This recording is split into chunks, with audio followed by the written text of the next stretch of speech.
Uh, uh, Hello, Mr. Well, DeLonge. hello. Hi. My name is Roach from DC101, and I'm hearing this is your first Instagram Live. So I'm gonna be gentle with you as I take your IG Live virginity. Well, you can stream on your own, but this is pretty fun. Okay, yeah, just rather than talking just to the camera and being very disconnected, you can have a conversation. Makes it a little easier. Yeah, this is great. I love it. Where are Yeah. you, sir? You look like you're out and Um, about. I love that. I'm on my deck. I have kind of a view, so it looks like I'm in the sky, but I'm not. I'm just at my house in my backyard. Yeah.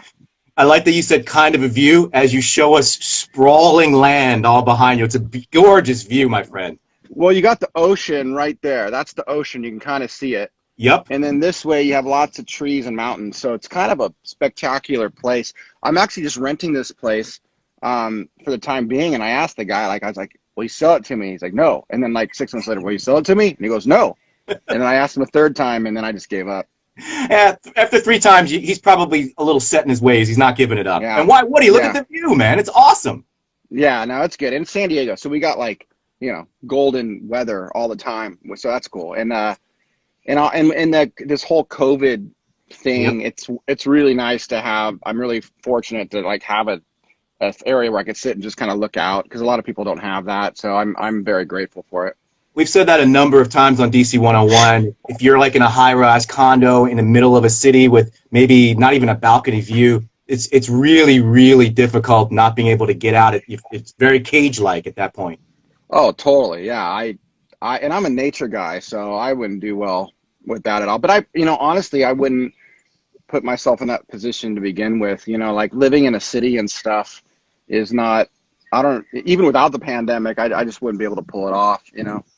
It's funny that that's the first thing we're talking about because that was one of the things that I wanted to touch base with you about. You're a guy who is a free spirit, got a bit of a wanderlust about you. This is a difficult situation. Even with you have a place where you can get outside and get some fresh air. It's got to be difficult for somebody like you who wants to be always out and about and moving. Yeah, it's hard. I'm kind of, always into getting in some kind of mischief.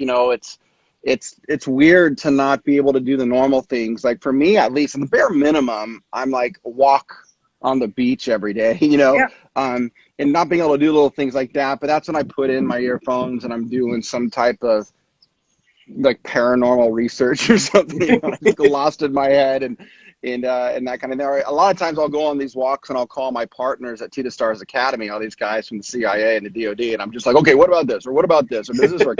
And I have a new one. All right. A new one as of last night. Let's hear it. Well, there's, I can't get into too much detail with it, but there's a certain field when you're dealing with electromagnets that you might be able to amplify that would cancel out percentages of gravity. You probably need nuclear power to amplify it strong enough to cancel out all of your mass. So this is a new thing. So I got to call up my partner, Dr. Pudoff, which was the head physicist on the UFO program at the Pentagon.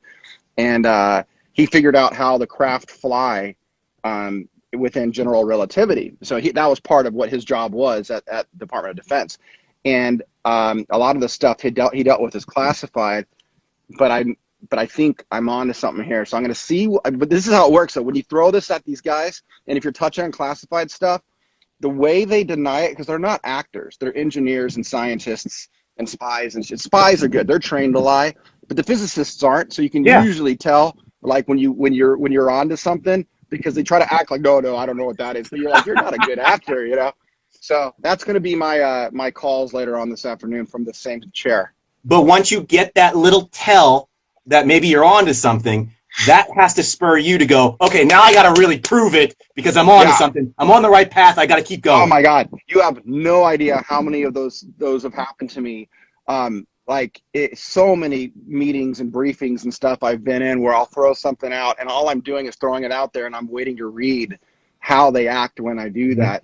And I've gotten so good at it that it's pretty obvious when I touch on something that completely ruffles their feathers, because they're not allowed to wink or nod or even hint that maybe you're on the right track. That's illegal, you know? Yeah. So if you throw it out at the right minute and they're not expecting it, it takes them a second. It's like a misfire in their Yep. brain. Like, And then you're like, I got to get out of here. I got to do some work. Knew I was right. Knew I was right. Yeah. You know, it's funny because the kind of the meme that's going around on social media is that when the bubonic plague hit, Newton came up with calculus while he was social distancing. I'm thinking to myself, what's Tom DeLonge going to come out with while he's social distancing? Oh, that's a good question. Well, there's been a lot of things. So at my company, To the Stars, we're right now trying to pivot a lot of the technologies and things we're doing towards the pandemic. We have, for example, we have an artificial intelligence system that we built that tracks advanced aerial technologies. It's super cutting edge. We built it in partnership with Amazon's R&D AI Center, and it basically ingests like huge amounts of data. It could be like everything from ancient texts, biblical texts, Dead Sea Scrolls, with weather and Homeland Security, CIA documents, databases that exists from NORAD and other things that are tracking fast-moving objects. YouTube, Google, it can tell if people are lying. It can tell if the images have been tampered with. So it does all these things. And then we kind of were realizing, wow, there might be a potential here to change up those data inputs to be things dealing with, you know, personalized health medicines and vaccines, genomics, and all that different stuff. So during, you know, where I'm at home and I'm sitting here dreaming up how can we be best, you know, best serve what's going on. And that's been really inspiring and really fun. And so we have quite a few things that we're doing now for that. But if you're wondering the more like cooler, crazier stuff that I'm sitting here concocting, Okay. that gets a little bit more exciting because we get things. I have access into so many different types of people and governments and what they're doing with the whole unidentified aerial phenomena subject, because they all have their own programs. Mm-hmm. And so we get these trickles that come to our company, and it all trickles up to the top, which is where I sit. And I just all day, every day, it's like something new, like crazy. Dealing with like, you know, so many events and purported crashes and exotic materials and people's experiences and encounters, and then what, you know, how we follow up on that and how we get the certain people, if they're military or government, we'll get them involved with our show on the History Channel, or we'll bring their stuff in for more sensitive conversations, you know. So I'm kind of, you know, I live in a really fun world because I'm dealing with film, I'm dealing with music, and I'm dealing with, like, you know, national security issues with UFOs and stuff. So I'm just sitting here looking around. So much fun, you know. And I'm so glad you said fun, because I would think that a lot of people kind of read about your interest in paranormal and go, all right, but like if you're getting enjoyment from it and if you're having fun doing it. Oh, he can't hear me. Can't hear me? He's lying. You are lying.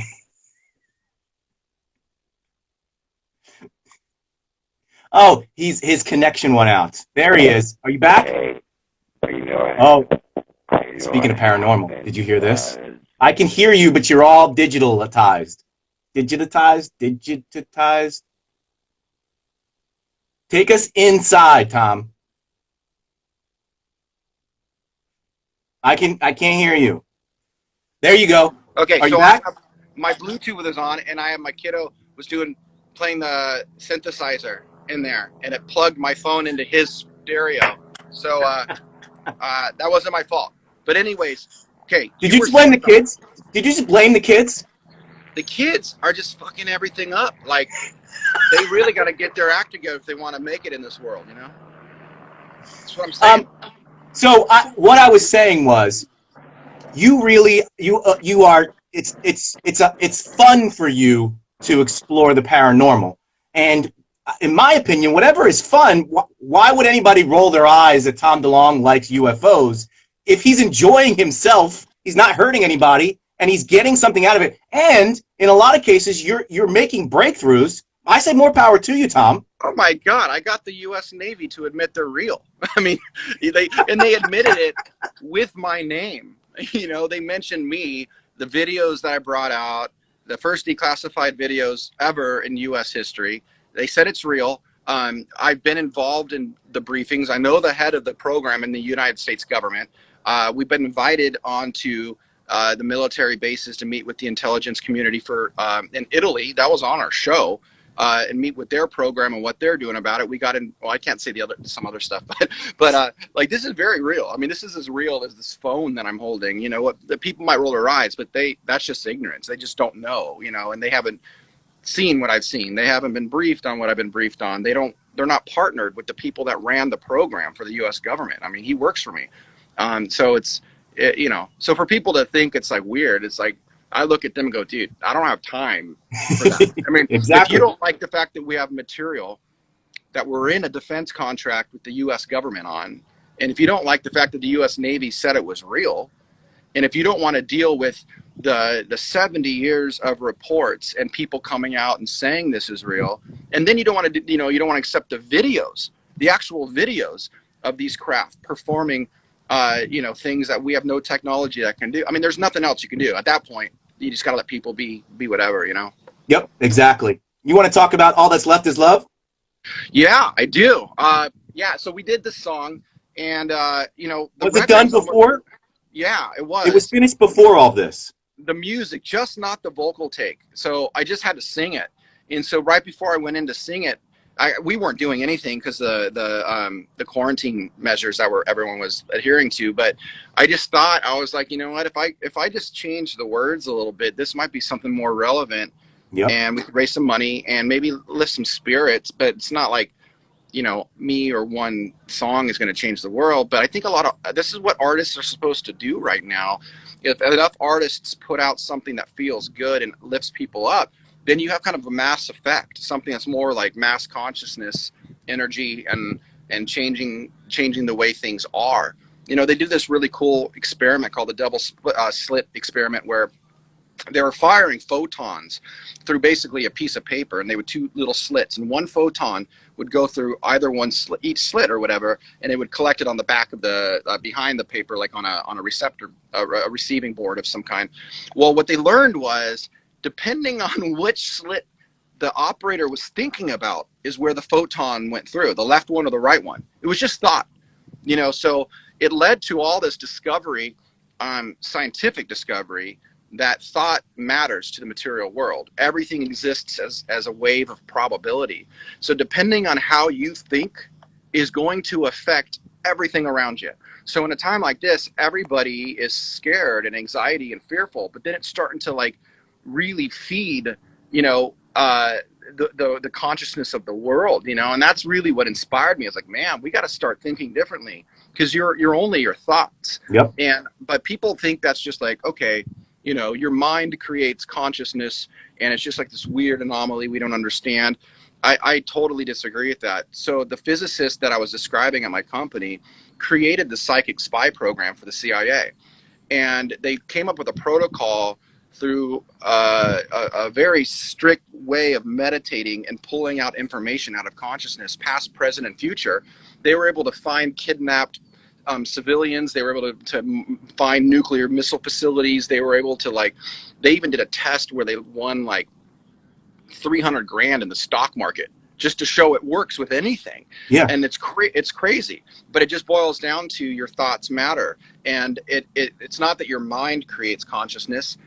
Consciousness exists, and your mind is just like a radio receiver, and that's why they always say it's good to calm down and meditate. That's why they always say it's like, why does people in this particular religion have these accounts where they prayed for somebody and healed the blind? You're, oh my God, there's a God. But then all of a sudden you go to like some other country and they're like monks that are meditating in a completely different religion, but somehow they can lift off the ground or walk on coals or do something crazy and heal someone over there. And you're like, well, if they're not Christians, how did they heal the blind? Yeah. Because science doesn't care what you call it, It's shutting your mind down, opening up that bandwidth, and being able to affect the world around you through that channel, And so that's really what I'm after with this song. It was like, put out something that sparks people feeling better, because it matters. It really scientifically, with physics, changes things. So that's what inspires me. One of the comments that was scrolling by as you were talking was, wow, so we really are more connected than we think we are. And that's exactly what you're saying. Oh my God, yeah, yeah. I mean, absolutely. Like your physical body is just animated by some form of energy that we like to call a soul or something. But it's you are literally just a radio receiver, and we're all tuned into the same station. Another experiment they did that was really cool. This guy in Japan was taking these little petri dishes of water, and he would write down words with a pencil. Like he would write down war, hate, murder, rape, or something, and he would tape those on one. Then he would write down love, happiness, children, and write that, rip the paper, tape it on the other petri dishes. And when you freeze the water under the microscope, the ones that was like murder and hate, just a pencil writing on a word and taping it, under the microscope, that water froze to be this gross gelatinous blob. But the other ones where you wrote down like love, happiness, when you look under the microscope, the water formed beautiful, beautiful symmetrical snow crystals, like shit that you would only see like drawn in some computer program, like gorgeous. And all that is intention. It's the fact that physical matter will map up and echo what you think, what you believe, what you want. But it's not instant. It's not like, you put a pot of water on a fire and it boils instantly. It takes a little bit of time to affect all the water in the pot. So I just, that's the kind of stuff that I'm into. That's why I started the company. That's what I hope to teach people over time. And I still need to learn quite a lot, obviously. But, this is what inspires me to create the art that I do. And that's what you're putting out in the world with All That's Left Is Love. That's exactly it, That's your piece of paper in the petri dish right there. Well, it's funny. My last record, actually this one, it says love. I wrote it this way because of that experiment. So we did a double album in a movie called Love, and it was all about consciousness and connection. And I literally wrote out and called it love for that reason, because right when you look at that word, it's written in a weird esoteric way, and you know what the word means, or at least it means something good to everybody. So it created like millions of people sending a good energy towards a project that was all about bringing people together, So I've already like started enacting some of these things that I believe in. And what's funny is this album and this logo is by far the biggest seller, 10 years after. It hasn't been 10 years, but it's been many years since I've done that project, probably like 7 or 8 years. And it's still the biggest thing we've done. It just really worked and for that reason. Obviously, the lyrics are very timely, but I will tell you, as a non-musician, what really connects with me, what's really energizing me, is that guitar change from the beginning of the song when it kicks in. I love that guitar, that little riff that you do just before you bring in with your second vocal. Can you tell me anything about that? Because like I'm literally getting chills just thinking about it right now. You're really kind. I appreciate that. That's awesome that you even notice moments like that. I mean, as a musician, you're always just trying to write a good song, but as a punk rocker, you're always trying to write something that has impact. I've always liked dynamics in bands. It was really interesting when punks first started. It was really about how do we create a vehicle to express ourselves. And if anyone was too good at their instrument, you got suspicious. You were like, okay, guy, you took lessons. You're not a real punker. You're not here to complain about shit. You're here to like do solos. But after a while, punk bands got pretty good. The Police got pretty fucking good. U2 got pretty fucking good. Same with The Cure. They went from Boys Don't Cry all the way up to the big shit that everyone knows that The Cure would do, like Just Like Heaven and all that other stuff. So punk started blending into other genres and learning some more emotional dynamics rather than just be kind of pissed or be offensive. We started playing with like, these big like choruses or small parts and just emotions. And so then that became the emo movement, and everyone made fun of the emo kind of thing because it was a funny name.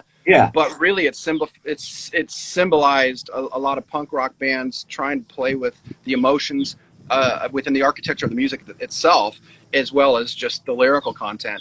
Well, what you're describing is something I learned I learned to do fairly well on a record that I did with Travis Barker and Blink. It was a band called Boxcar Racer. It's just like a side project that did exceptionally well, and it's just one record, but we really played with those dynamics a lot, and I loved it. I love the impact of those moments, and I try to do that as much as I can, as much as it makes sense. but rarely do I create a song where something comes in so big out of nowhere. But we did it a lot on the Voxcar record. So I appreciate you pointing to that. Because every once in a while you do something and it's cool. You're like, wow, that's cool. I Yeah, didn't I think dig that. Yeah, I dig that I did that. Yeah. Let's talk a little timetable before I let you go. We were supposed to have you in DC for a show at the 930 Club. You had to cancel due to a upper respiratory infection. Looking back, and I don't want you to speculate on your health if you're not comfortable. Could that have been what we're going through right now? I don't think so, because I didn't have the issues breathing. I didn't have the fevers.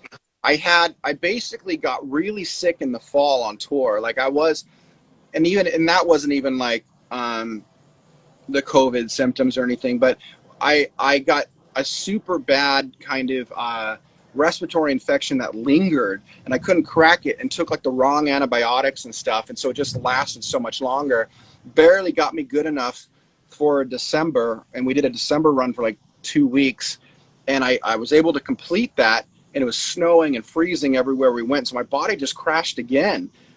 Coming into January. And so by the time we were supposed to go right back out again, I was like, I'm not 100% yet, and I can't sing that well because my lungs were still like kind of fucked up.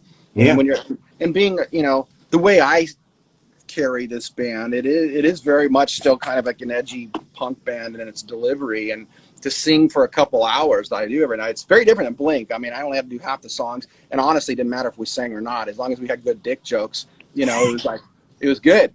But with Angels, I gotta do a little bit different of a job, and I just didn't think I could pull that off. So, but I'm better now. So okay, great. Which leads to the next question, and that's the one that's been coming up the most in this chat scroll is, when can we expect something a little greater than a song here and a song there from Angels? Oh my gosh! So the record is just about done. I'm kind of we have almost the whole thing laid out, but it's been going so well that I'm going to add a couple more songs. Wow! Since we can't tour right now, it's just like, why not? I just wrote a song over the past 2 days. That's the best song on the record. And I was like, I just came out of nowhere, so that really inspires you. You're like, well, I really gotta keep doing this. I'm just on the more kind of more of an amazing run with the creation of this record than I've been with any album ever in my career. So I feel like this is I feel like this is the pinnacle of my songwriting career, what's on this record. So I'm Does really it even excited. have a name yet, or is it still so new you haven't named it yet? It does, but we just haven't. Are you talking about the song or the album? The song. It does, but I can't. It's probably going to be the first or second single, so I got to think that through and make sure we don't just let it out of the bag right away. But yeah, we're ready. So the more substantial launch is really just is figuring out what time this year we do it because of everything that's going on. But I can see us putting out the first videos and singles in the fall. I can see that happening. Okay. We would have done it earlier, but I just think it makes much sense because we can't tour. So exactly. But I will say that this is like I am so like tripping on this album. Like this is everything I wanted Angels and Airwaves to be, and it's 13 years later. I'm more comfortable in my skin now than I've ever been. Much more humorous. The shows were really funny. I've kind of brought back like all the humor that I think people loved about Blink. I kind of refound that in myself, and somehow it's made its way into the Angel shows, where like the middle half hour of the whole set is just like really ridiculous dick jokes and stuff. And I don't know how it works, but it at least I'm being myself. I'm just as God made me. I'm just as God made me.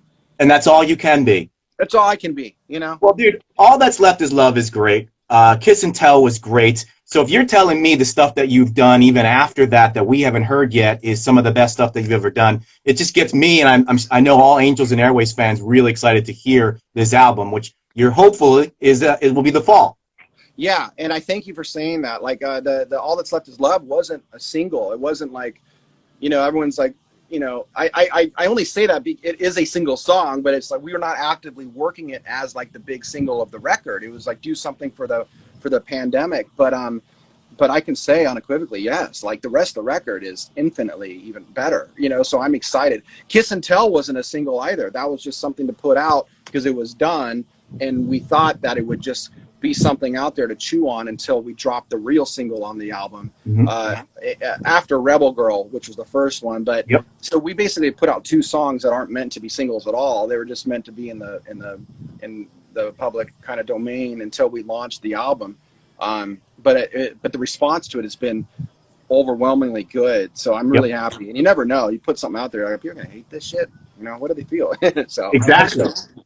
Well, I appreciate you being so generous with your time. Do you want to take a second to talk about Feeding America, which is the proceeds of All That's Left of Love will go to Feeding America. Why did you guys choose them as the charity to donate the proceeds to?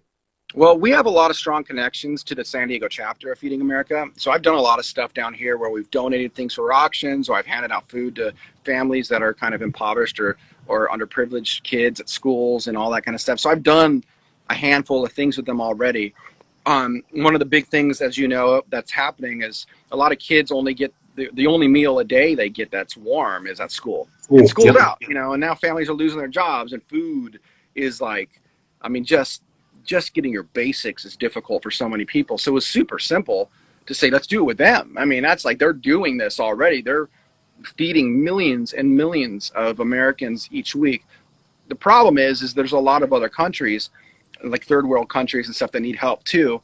But so I wish I can do it all, but at least here's an organization I know that would want to work with me, that can get up and running right away, and we can plug into their system, and it's doing a lot of good for people. So and then the label was so kind to donate every dollar made from the song, 100% of it, to the COVID response fund of Feeding America. I'm supposed to say that for some weird reason. I'm not quite sure, but it's a good deal. Feedingamerica.org if you want to make a donation. If you want to buy the song Angels and Airwaves, All That's Left Is Love, just know, as Tom said, the proceeds will go to Feeding America. Dude, that balcony is pretty spectacular, so enjoy it. Yeah, I got a nice little view over here somewhere. It's fantastic. Hopefully your kid's making some great music on the synth in the house. And thank you for giving us some time, Tom DeLonge. We appreciate it. Thank you very much. I love the interview, and I love DC. I can't wait to get out there. And I just want to throw this out there. You guys got rid of Bryce Harper and still went all the way. I mean, it's like, you know, this dude goes and they pay him $350 million, and then they won without him. I mean, that's got to feel good. That's got to feel good, except for this, Tom. I'm born and raised in Philadelphia. Oh, so you got that bill. Do they make you pay for Bryce? Does everybody from Philly have to pay part of his salary?